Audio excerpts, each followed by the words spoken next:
thank you for inviting me to your August Congress, 25th year.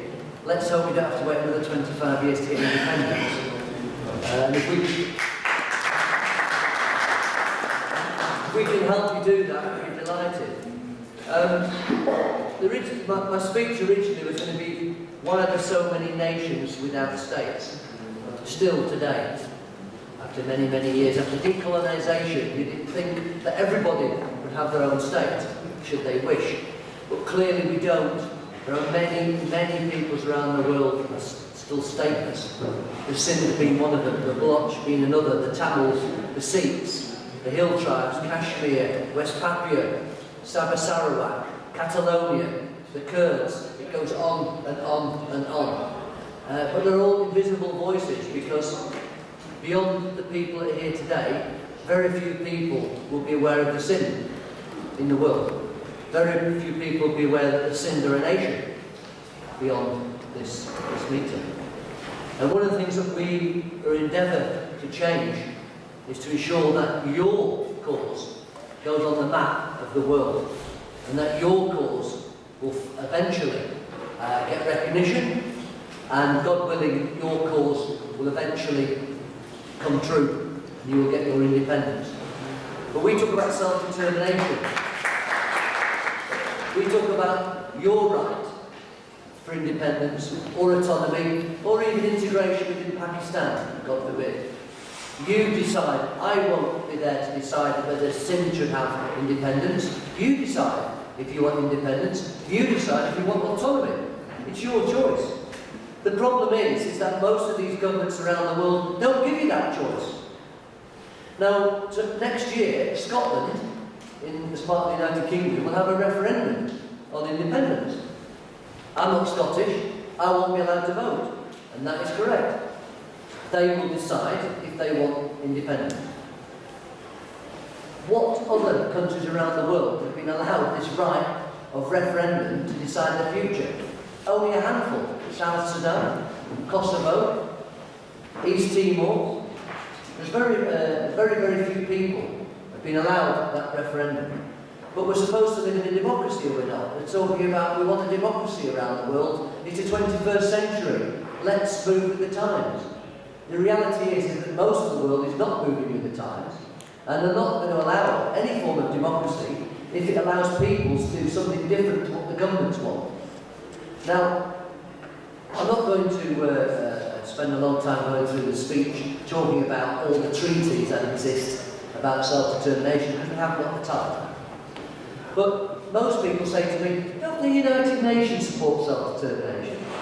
And of course it's true. If you go through many of their clauses, the Article 1 says there should be, in Article 2, there should be self-determination of people. The Declaration on Principles of International Law talks about self-determination of peoples. The International Covenant of Human Rights talks about self-determination. The Declaration of Granting Independence to Colonial Peoples talks about self-determination. But of course, in the reality, whilst we have those declarations, it's not happening. And the reason it's not happening is the United Nations is a misnomer. It should be called the United States, because it's a club of states. And most of those states are oppressing peoples within their own countries. So they're not going to support independence for the Sindh in Pakistan, because that would mean we should support Tamil independence in Sri Lanka. We should support West Papuan independence from Indonesia, and so on and so on. So this club of states is there to preserve their borders and stop other peoples getting self-determination. And the main reason that is because also in the United Nations, they also talk about something called territorial integrity. And in the same declaration, I think it was on Declaration of International Law, they talk about you should not dismember or impair, totally or in part, the territorial integrity or the political unity of independent states. So of course that's going to be a problem, isn't it? If you're going to have independent Sindh, that means Pakistan must be broken down. And that will be the same for everywhere. Of course, the United Kingdom, we're saying if the Scots want independence, we'll allow it. And that is the correct democratic human right But sadly, most peoples around the world don't have that. So don't look to the United Nations to be the panacea to your problems, because it won't be, and it never will be.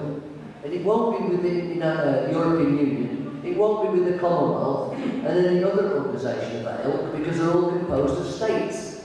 And those states have an interest in not allowing you that freedom. So very briefly, because of that problem, we formed a group called Nations Without States. It was formed initially with a Tamil MP, with myself, an Englishman, and a Sikh, all activists, all important in their own community. And our aim is to get all the various diasporas around in the UK initially working together. I want Sindh working together with Baloch, with Tamil, with Sikhs, with West Papuans, with Catalonians, with all those peoples should be working together. If you work together, you'll be massively strong. So whilst you're only speaking to your own people here today, I want you to be speaking to all the peoples of the world, in particular the United Kingdom, where most people are living here. You need to be lobbying people like me, people who look like me anyway, because we're the majority, so therefore you need to convert me, not your own people. Your own people already know the problem. We've heard about educational problems, we've heard about human rights problems, disappearances, but nobody knows about that in the world. The states know, the United States know, the United Kingdom government knows, but they don't care. So you've got to go beyond those governments and talk to the peoples to get there. We need an Arab Spring, if you like, of peoples for self-determination, as once happened after the First World War, where self-determination was the principle of international relations. It is no longer, but we will change that. How are we going to do that? Well, we need everybody working together. We need conferences like this, but with people from other communities addressing you. And you need to do the same. And we need to be very active in lobbying and in demonstration. Much more than just having conferences, because we're only speaking to ourselves here. So most of our work needs to be speaking to other people who are not yet converted. That's absolutely vital. And we've got many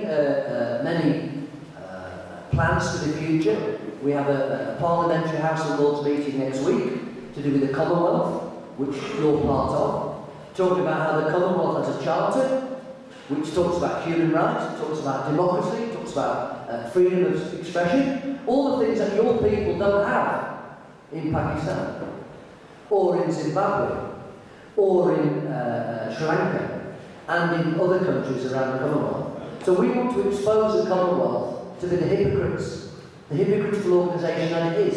It does not allow you free speech and freedom and democracy, and we need to expose the hypocrisy of our governments who pretend that it does. And finally, just to give you a glimpse of our ambitions, and we're very ambitious. We've been invited to many conferences around the world, which we are going to over the next few months. And we're going to be rallying all these people around the world, as well as the UK, to work together. Two things I'll leave you on. Firstly, I believe that this cause of self-determination, in many cases, has passed from your homeland to the diasporas. Because in your homeland, if you speak out, you are killed, you are imprisoned, you are disappeared, you are suppressed. Fortunately, in the West, generally, you are free. This meeting wouldn't be allowed to go ahead in Karachi. It wouldn't be allowed to go to Colombo, Sri Lanka. It wouldn't be allowed to go ahead in Harare, in Zimbabwe. But it is allowed to go ahead here. So it's very important that we mobilise the diasporas in the UK, in Canada, in Holland, in France, everywhere. And we're going to do that. We're going to mobilise all the diasporas working together. One little ambitious tactic we can use. Next year you have European elections. We have a plan, if we can raise money, to have a list of all the self-determinist peoples in the UK, in London, because that's where most diasporas reside. And we're going to have 8 MEP candidates from those communities. A Tamil, a Sikh, a Baloch, a Sindh, a Sikh. All those people will be represented. And all the flags of self-determinists around in that leaflet. If we can do that, given the fact there are 750,000 plus national diasporas in London, the people like you who want self-determination and freedom, we could actually get MEPs elected. It wouldn't be difficult. And if we do that, those people go to Brussels, talk for your cause, for the Sindh, for West Papua, for the Kurds, for everybody. And that will give us a massive uplift. So you won't just be talking to people in this group, you'll be talking to millions and millions of European peoples about your cause. So my final point is, watch this space. We're going to go far. We want you with us because we want freedom and independence for the Sindh people and all peoples. Thank you.